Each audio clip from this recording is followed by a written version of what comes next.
What if I told you that the very thing you're doing right now, this searching, this seeking, this desperate hunt for enlightenment, is the only thing preventing you from waking up? You see, there's a secret that every awakened being knows but can never quite explain. It's like trying to describe the color blue to someone who's been blind from birth. The secret is this: everyone who seeks awakening is doomed to fail. Not some people, not most people, everyone. And yet, and here's where it gets deliciously paradoxical, the only people who ever wake up are those who sought it with everything they had. So we have a problem, don't we? A magnificent, maddening riddle that's been driving seekers insane for thousands of years. And today, I'm going to show you why. Now, let me tell you about the most exquisite joke the universe has ever played. It's so funny that when you finally get it, you might cry instead of laugh. Picture this. You wake up one morning and decide you've lost your head. Absolutely convinced. So you start searching everywhere, under the bed, in the closet, asking everyone you meet, have you seen my head?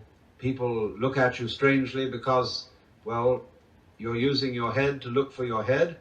You're speaking with the mouth that's on the head you claim to have lost. But you're so convinced of your headlessness that you can't see the absurdity. This is exactly, and I mean exactly, what every spiritual seeker is doing. You're using consciousness to look for consciousness. You're being aware while searching for awareness. The very fact that you can search at all proves you already have what you're looking for. But here's where it gets even more delightful. The moment I tell you this, what happens? Your mind says, ah, so I should stop seeking. But that's just more seeking, isn't it? Now you're seeking, non-seeking. You've just added another layer to the game. It's like quicksand. The harder you struggle to get out, the deeper you sink. Every effort to solve the problem is the problem. Every attempt to wake up is precisely what keeps you asleep. And the cosmic joke? You can't just decide to stop, because deciding to stop is still doing something. You're trapped in a prison where every move toward the exit takes you further from the door. But wait, it gets worse. Or better, depending on your sense of humor. The you that wants to wake up, the you that's seeking enlightenment, that's the ego. And the ego can no more destroy itself than a fire can burn itself out by burning harder. It's like asking your right hand to cut itself off. Even if it could, what would do the cutting? So we arrive at the first great obstacle. You are seeking to become what you already are, using the very thing that prevents you from seeing what you already are. And you can't stop. Marvelous, isn't it? Let me share something rather shocking. You're an addict. Oh, not to anything as mundane as alcohol or tobacco. You're addicted to something far more insidious, the future. You see, there's this peculiar disease that infects nearly every human being. I call it tomorrow-itis. The chronic condition of believing that fulfillment, enlightenment, happiness, whatever you want to call it, is always just around the next corner. When I finally meditate properly, after I've read enough spiritual books, once I find the right teacher, as soon as I have that breakthrough experience, always when, always after, always once, never now. But here's the thing about tomorrow, it's a place you can never visit. It's like the horizon. No matter how fast you run toward it, it retreats at exactly the same speed. Tomorrow is a mental construction, a fantasy, a carrot dangling forever out of reach. And we are so in love with this fantasy, we worship at the altar of becoming while completely ignoring the miracle of being. It's as if you're sitting in a magnificent garden, surrounded by the most extraordinary flowers, but you're too busy studying seed catalogs to notice. The spiritual marketplace knows this addiction well. It feeds it, nurtures it, profits from it. 10 steps to enlightenment, the 5 stages of awakening, advanced techniques for consciousness expansion. All of it based on the premise that you're not there yet, that you need to become something other than what you are, that this moment, right now, is somehow insufficient. But what if, and stick with me here, what if the whole idea of spiritual progress is the obstacle? What if the very notion that you need to get somewhere is what keeps you from recognizing where you are? Consider this. Have you ever noticed that all your problems are either memories or imaginings? When you're completely present, without referring to past or future, where is the problem? Where is the insufficiency?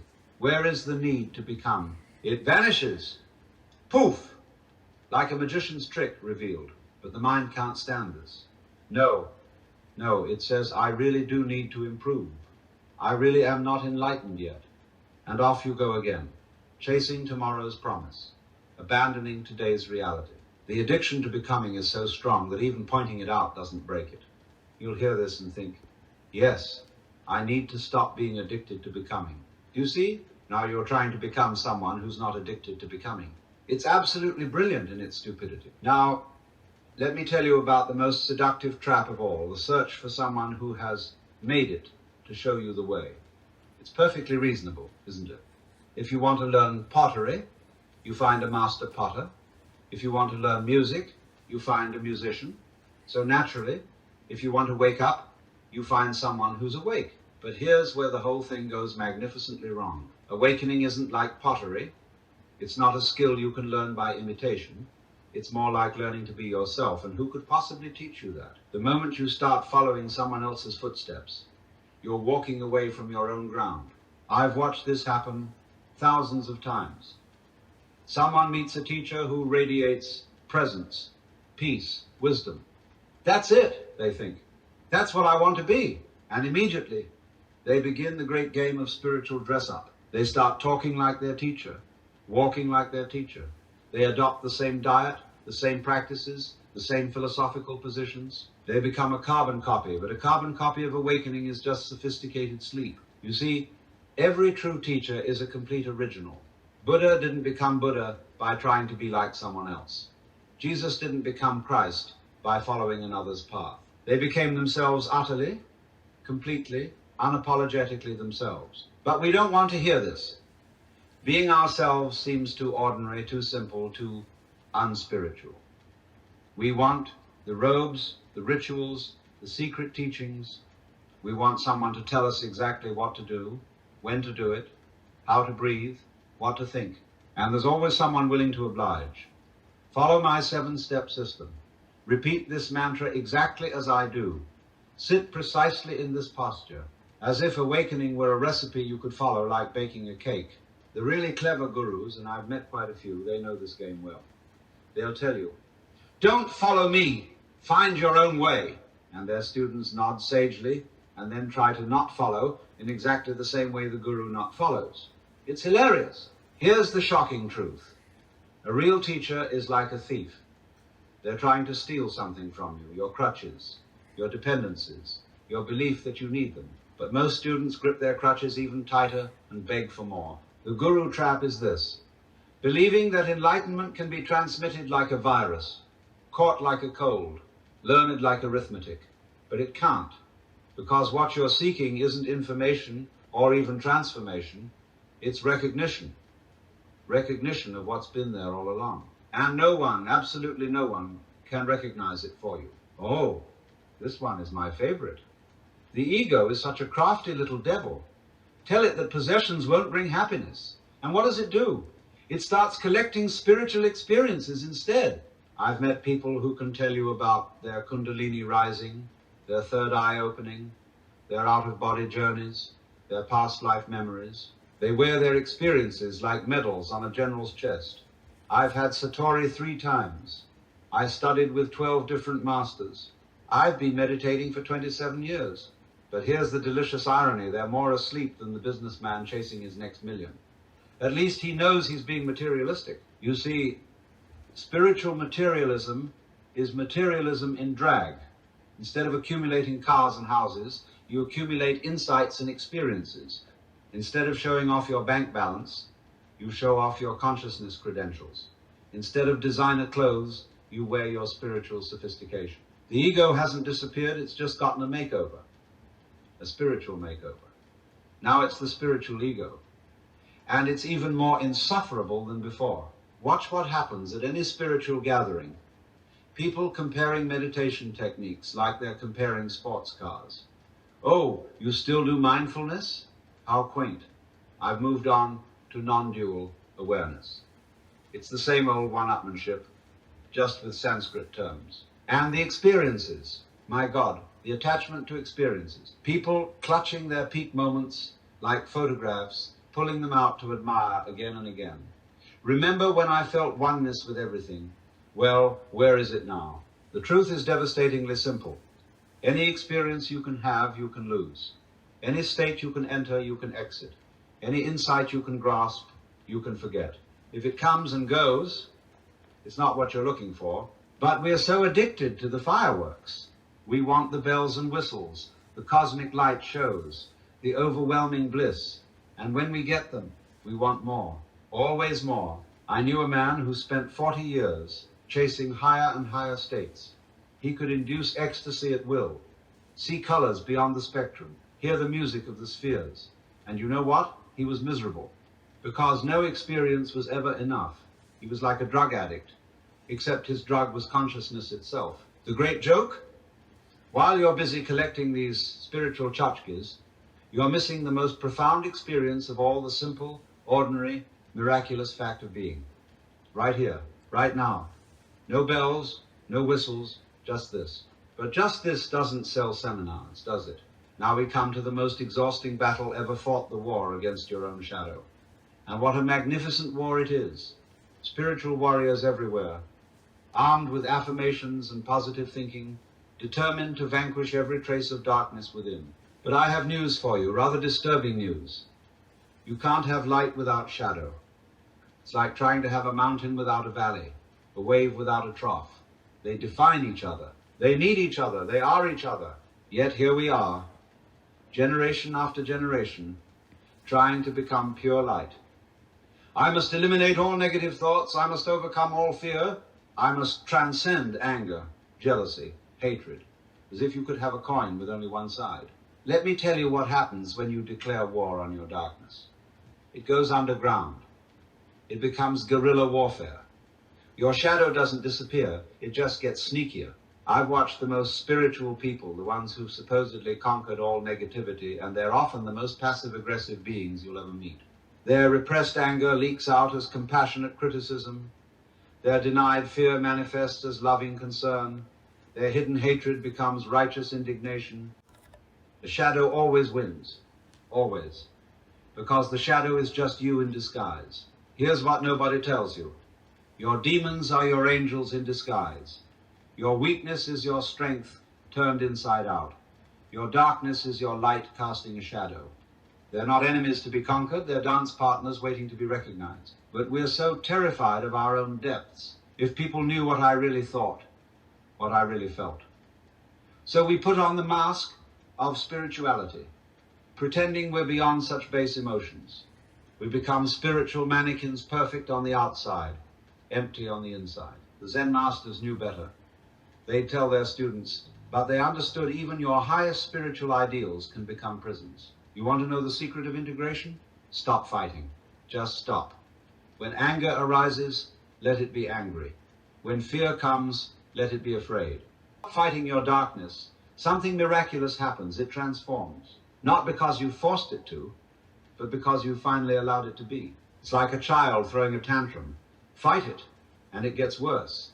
Accept it completely, and it exhausts itself. Your shadows are just lost children wanting to come home. But no, we'd rather have our civil war. We'd rather split ourselves in two, the good me and the bad me, the spiritual me and the ego me. And in this division, we lose the very wholeness we seek. The fourth obstacle isn't your darkness, it's your belief that darkness is an obstacle. Let me destroy your favorite fantasy. You know, the one, that beautiful image of enlightenment you carry around like a secret treasure. The permanent state of bliss, the end of all suffering, the cosmic consciousness that never wavers, the arrival at the promised land, where all questions are answered and all seeking ends. What a magnificent carrot to dangle in front of a donkey. You see, we've turned enlightenment into the ultimate product, the final acquisition, the PhD of consciousness. Once you have it, you're set for life. No more problems, no more doubts, no more ordinary human messiness. You'll float through life in a bubble of perpetual wisdom and compassion.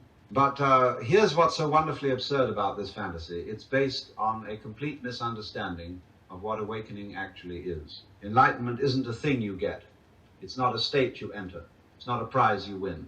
It's more like, well, imagine you've been wearing tinted glasses your whole life, and suddenly you realize you can take them off. The world doesn't change, your seeing changes.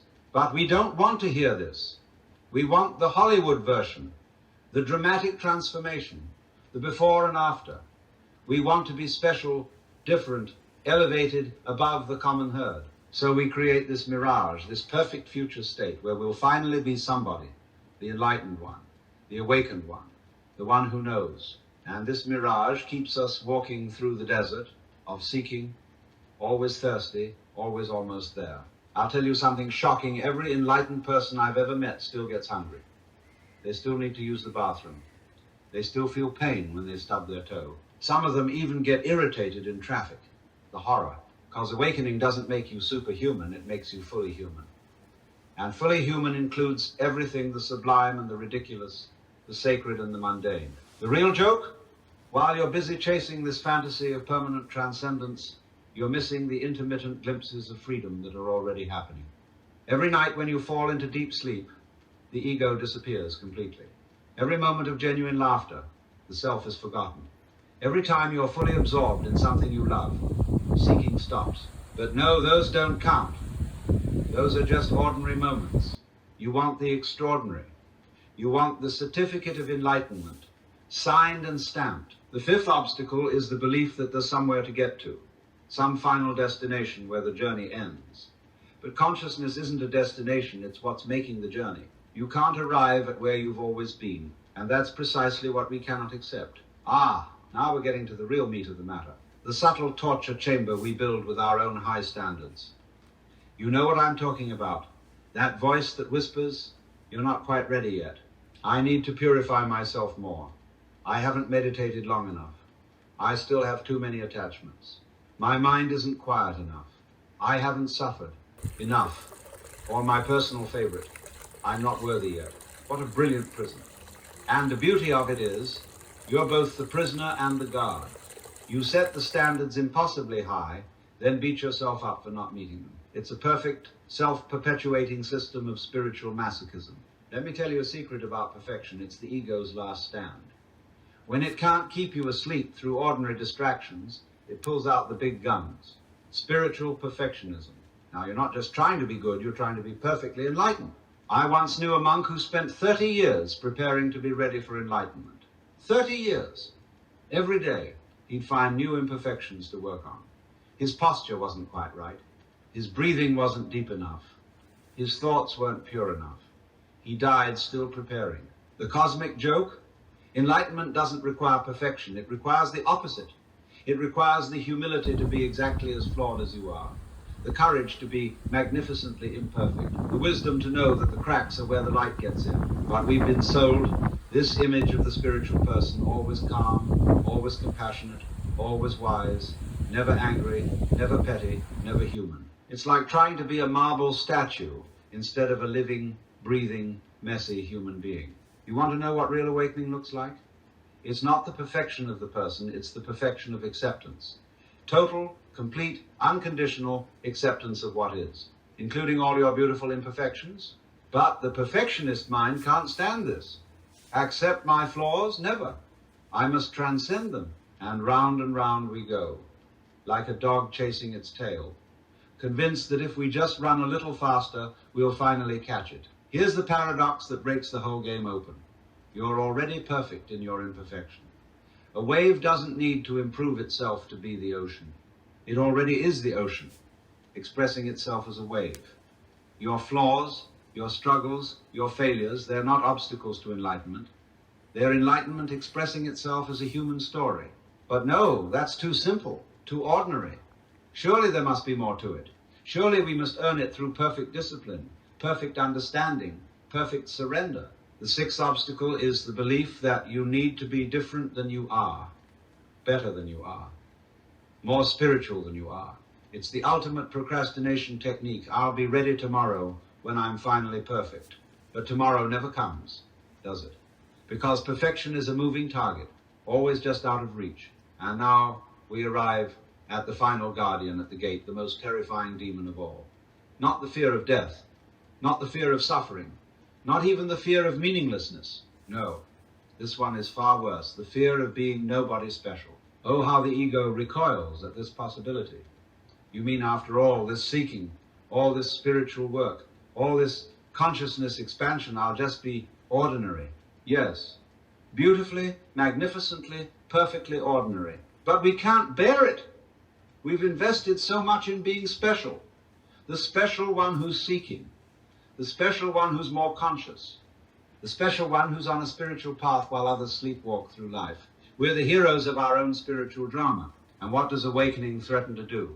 It threatens to end the drama, to close the show, to reveal that you're not the star, you're not even a bit player, you're the stage itself. And stages don't get applause. This is why so many people get close to awakening and then run like hell. They peek behind the curtain, see the vast ordinariness of it all, and slam the door shut. No, thank you. I'll keep my spiritual specialness. I've seen it happen countless times. People have profound realizations, genuine openings, real glimpses of truth. And then what?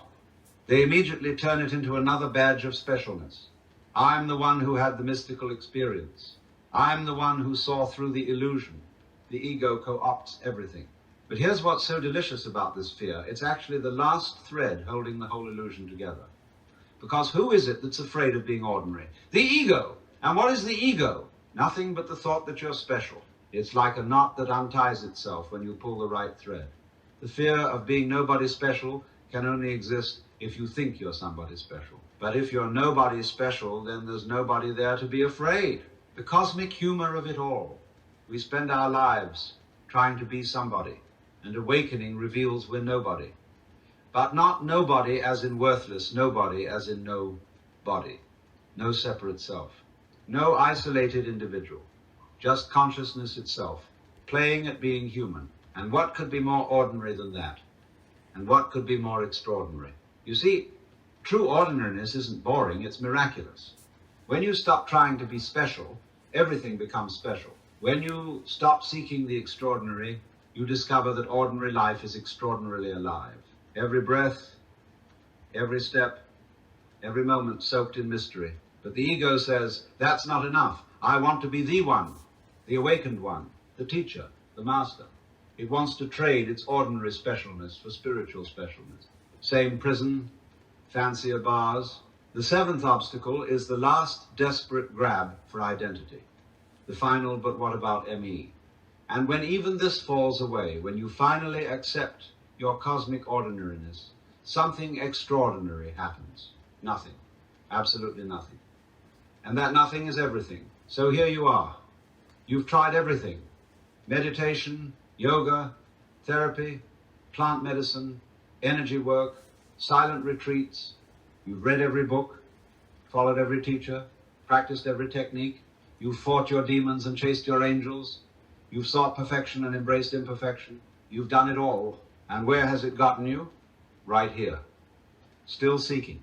Still not there. Still you. This is the moment I've been waiting to talk about. The beautiful, terrible, absolutely necessary moment when the whole spiritual project collapses. When you finally give up. Not give up as in become cynical or depressed. Not give up as in stop caring, but give up as in surrender. Complete, absolute, unconditional surrender to what is.